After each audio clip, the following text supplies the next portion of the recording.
Hey guys, thank you for clicking on this video. The weather outside's pretty bad. I think it's gonna storm. Also, I've got my LED lights finally working, so I'll be able to make some videos during the night. So, I bought this collection of Harry Potter books. This book here, the red one, is like so thick. But I'm going to be reading the first Harry Potter book today. Not the whole thing, just the first chapter. So let me get that out.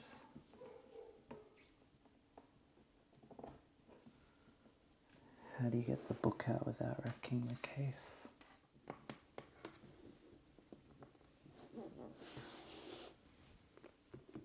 I'm going to have to edit all that out. It took me like a minute to get it out. But yeah, this is it. Harry Potter and the Philosopher's Stone, the first book.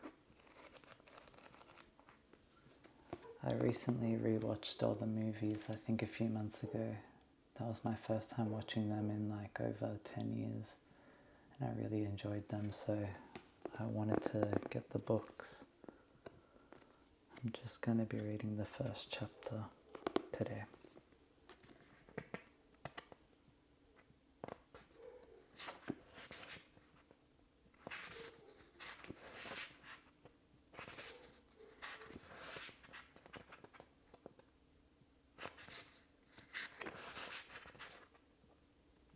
Wow.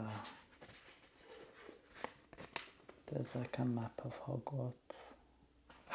It's pretty cool. Chapter 1, The Boy Who Lived. Mr. and Mrs. Dursley of number 4 Privet Drive were proud to say that they were perfectly normal.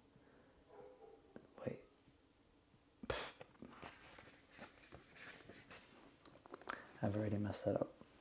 Mr. and Mrs. Dursley of number 4 Privet Drive were proud to say that they were perfectly normal. Thank you very much.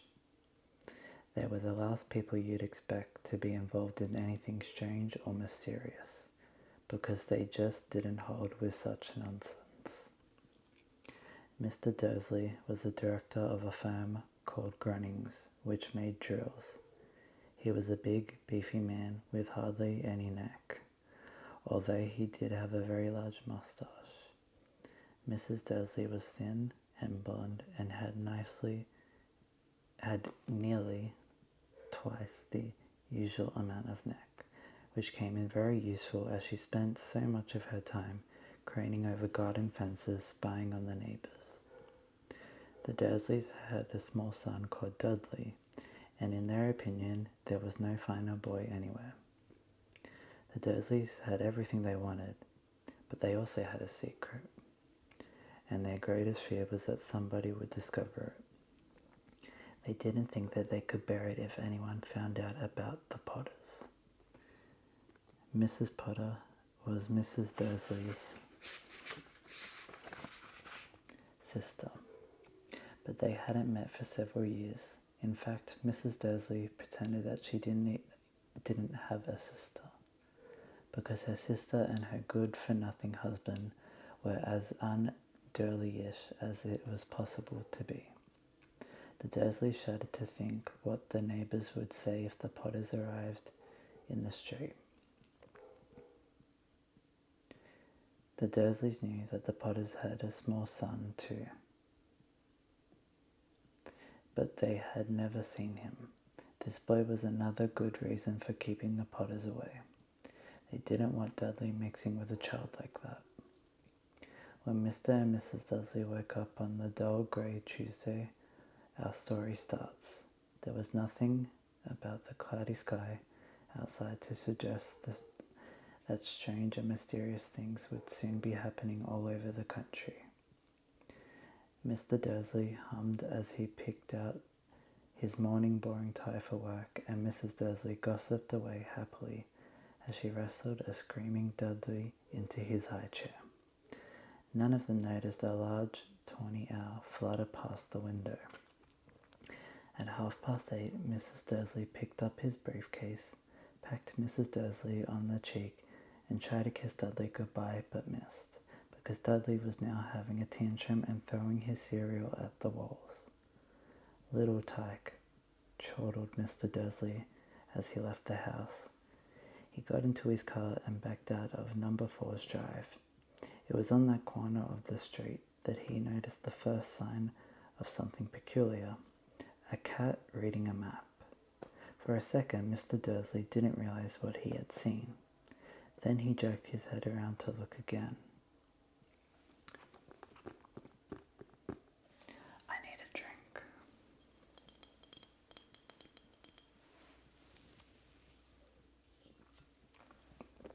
I love this ginger beer.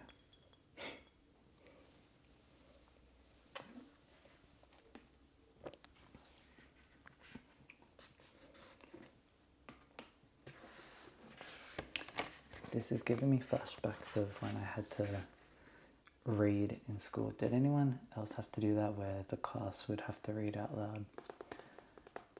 That was really scary because I often mess up my words when reading.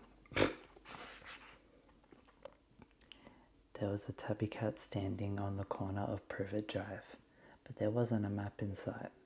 What could he have been thinking of? It must have been a trick of the light. Mr. Dursley blinked and stared at the cat. It stared back.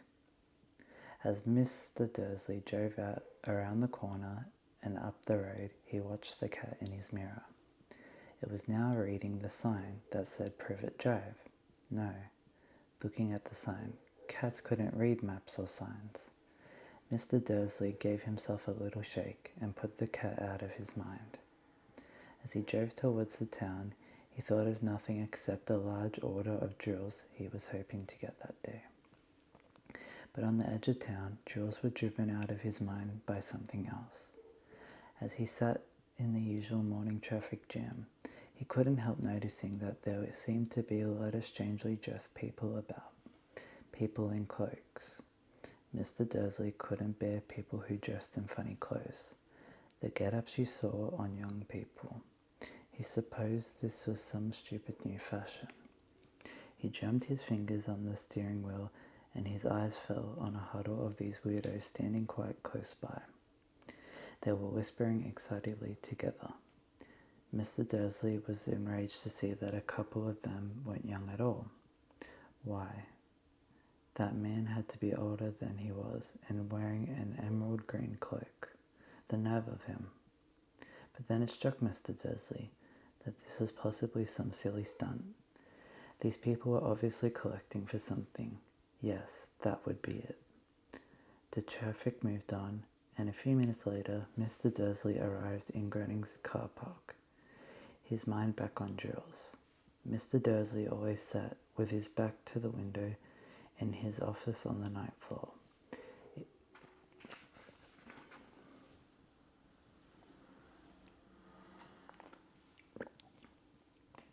Is it normal for reading to make your throat sore? I haven't read a book in forever.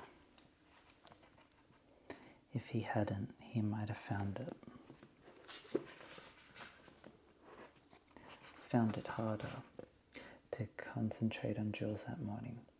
He didn't see the owl sweeping past in the broad daylight, though people down in the street did.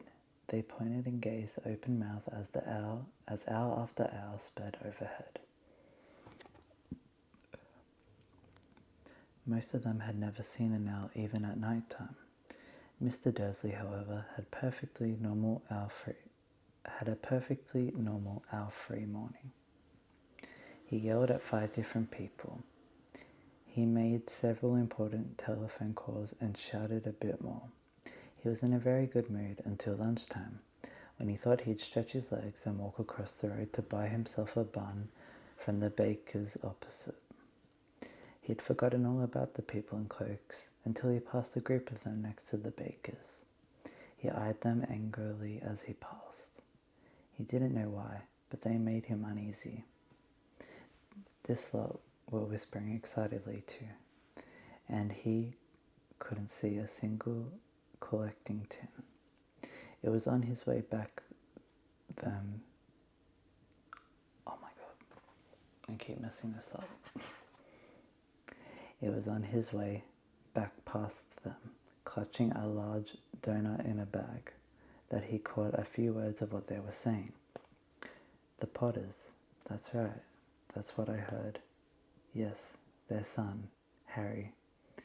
Mr. Dursley stopped dead. Fear flooded him. He looked back at the whispers as if he wanted to say something to them, but thought better of it.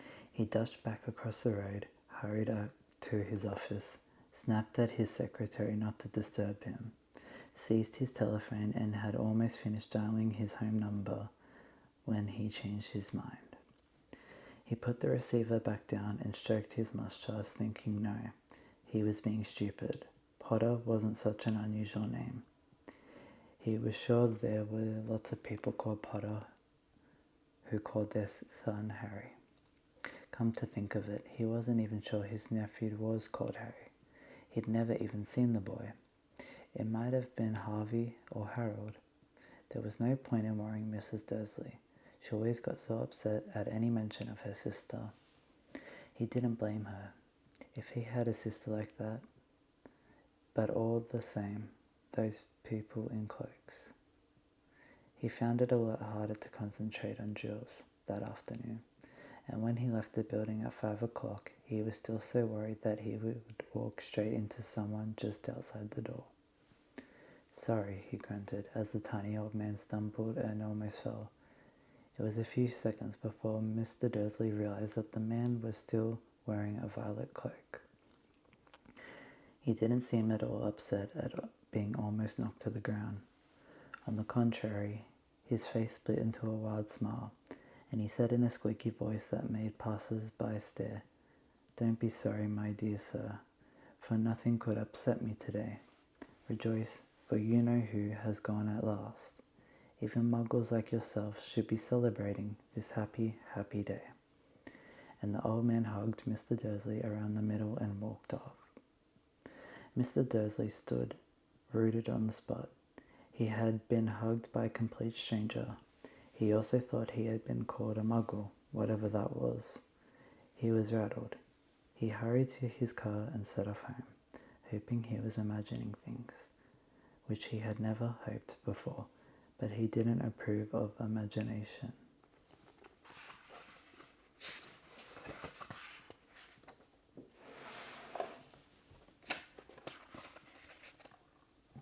As he pulled into the driveway of number 4, the first thing he saw, and it didn't improve his mood, was the tabby cat he had spotted that morning.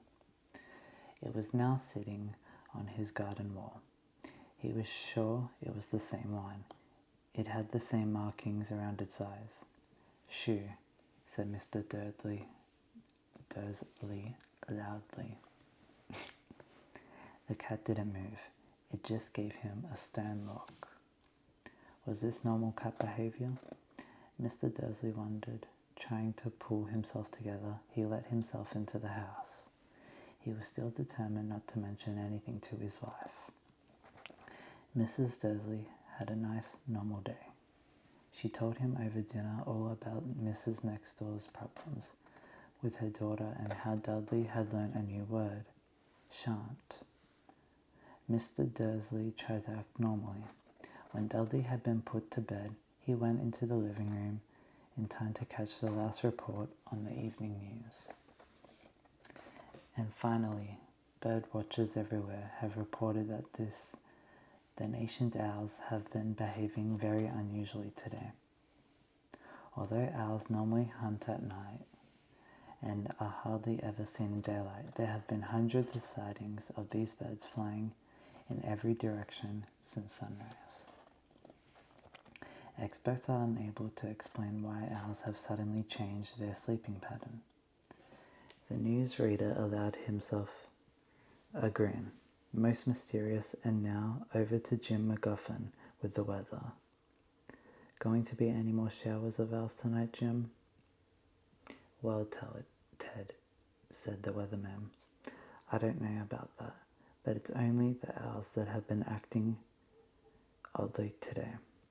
Viewers as far apart as Kent, Yorkshire and Dundee have been phoning in to tell me that instead of rain I promised yesterday, they've had a downpour of shooting stars. Perhaps people have been celebrating bonfire night early. It's not until next week, folks, but I can promise a wet night tonight. Mr. Dursley sat frozen in his armchair. Shooting stars all over Britain, owls flying by daylight, mysterious people in cloaks all over the place, and a whisper about the Potters. Mrs. Dursley came into the living room carrying 2 cups of tea. It was no good. He'd have something to say to her. He cleared his throat nervously. Petunia, dear, you haven't heard from your sister lately, have you? As he had expected, Mrs. Dursley looked shocked and angry. After all, they normally pretended she didn't have a sister. No, she said sharply. Why? Funny stuff on the news, Mr. Dursley mumbled. Owls, shooting stars, and there were a lot of funny-looking people in town today. So? Snapped Mrs. Dursley. Well, I just thought maybe it was something to do with, her lot. Mrs. Dursley sipped her tea through her pursed lips. Mr. Dursley wondered whether he dare tell her he'd heard the name Potter. He decided he didn't dare. Instead, he said, as casually as he could, their son. He'd be about Dudley's age now, wouldn't he? How many pages is this chapter going to be? I suppose so, said Mrs. Dursley stiffly. What's his name again? Howard, isn't it? Harry. Nasty common name, if you ask me. Oh, yes, said Mr. Dursley, his heart sinking horribly. Yes, I quite agree. He didn't say another word on the subject as they went upstairs to bed. While Mrs. Dursley was in the bathroom, Mr. Dursley crept to the bedroom window and peered down into the front garden. The cat was still there. It was staring down Privet Drive as though it was waiting for something. Was he imagining things? Could all this have anything to do with the Potters? If it did, if it got out there that they were related to a pair of, well, he didn't think he could bear it. The Dursleys got into bed. Mrs. Dursley fell asleep quickly, but Mr. Dursley lay awake, turning it all over his mind. His last comforting thought before he fell asleep was that even if the Potters were involved, there was no reason for them to come near him and Mrs. Dursley. The Potters knew very well what he and Petunia had thought about them and their kind. He couldn't see how he and Petunia could get mixed up in anything that might be going on. He yawned and turned over. It wouldn't affect them. How very wrong he was. Mr. Dursley might have been drifting into an uneasy sleep, but the cat on the wall outside was showing no sign of sleepiness. It was sitting as still as a statue, its eyes fixed, oh my god, why do they put these words in here? Unblinkingly. That's it. On the far corner of Privet Drive. It didn't so much quiver when a car door slammed in the next street, nor when 2 owls swooped overhead. In fact, it was nearly midnight before the cat moved at all. A man appeared on the corner the cat had been watching, appeared so suddenly and silently you'd have thought he'd just popped out of the ground. The cat's tail twitched and its eyes narrowed. Nothing like this man had ever been seen in Privet Drive. He was tall, thin, and very old, judging by the silver of his hair and beard, which were both long enough to tuck into his belt. He was wearing long robes, a purple cloak which swept the ground, and high-heeled buckled boots. His blue eyes were light bright and sparkling behind half-moon spectacles, and his nose was very long and crooked, as though it had been broken at least twice.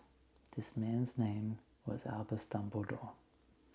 Albus Dumbledore didn't seem to realize that he had just arrived in a street where everything from his name to his boots was unwelcome. He was busy rummaging in his cloak, looking for something, but he did seem to realize he was being watched, because he looked up and suddenly at the cat, which was still staring at him from the other end of the street. For some reason, the sight of the cat seemed to amuse him. He chuckled and muttered, "I should have known." He had found what he was looking for inside his pocket. It seemed to be a silver cigarette lighter. He flicked it open, held it up in the air, and clicked it. The nearest street lamp went out with a little pop. He clicked it again. The next lamp flickered into darkness. 12 times he clicked the putter until the only lights left in the whole street were 2 tiny pinpricks in the distance, which were the eyes of the cat watching him. If anyone looked out their window now, even beady-eyed Mrs. Dursley, they wouldn't be able to see anything that was happening down on the pavement. Dumbledore slipped the putter out, the put-outer back inside his cloak and set off down the street towards number 4, where he sat down on the wall next to the cat. He didn't look at it, but after a moment he spoke to it. "Fancy seeing you here, Professor McGonagall." He turned to a smile at the tabby, but it had gone. Instead, he was smiling at a rather severe-looking woman who was wearing square glasses exactly the shape of the markings the cat had around its eyes. She, too, was wearing a cloak, an emerald one. Her black hair was drawn into a tight bun. She looked distinctly ruffled. "How did you know it was me?" she asked. "My dear Professor, I've never seen a cat sit so stiffly." "You'd be stiff if you'd been sitting on a brick wall all day," said Professor McGonagall. "All day? When you could have been celebrating? I must have passed a dozen feasts and parties on my way here." Professor McGonagall sniffed angrily. "Oh yes, everyone's celebrating all right," she said impatiently. "You'd think they'd have been a bit more careful, but no. Even the Muggles have noticed something's going on. It was on their news." She jerked her head back at the Dursleys' dark living room window. "I heard it. Flocks of owls, shooting stars. Well, they're not completely stupid." I'm going to check how many more pages there is.